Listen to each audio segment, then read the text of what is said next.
বিজ্ঞানীরা আগেই বলে রেখেছেন মরুর দেশ সৌদি আরব নীরবে সবুজ হয়ে উঠছে। গবেষকরা দেখতে পেয়েছেন দেশটির মরুভূমির আনাচে কানাচে এখন সালসোলা গুল্ম দেখা যাচ্ছে। আরবিতে প্রচলিত আছে, যেখানেই সালসোলা সেখানেই উঠ।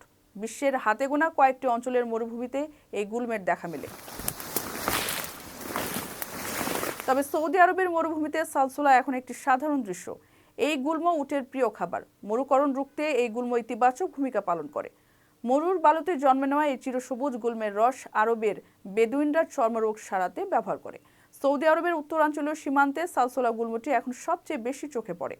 গবেষকরা বলেন, এই গুল্ম শুধু মরুকরণই রুখে দেয় না, জীববৈচিত্র্য সৃষ্টি এবং মাটির উর্বরা শক্তি বাড়াতে সহায়তা করে।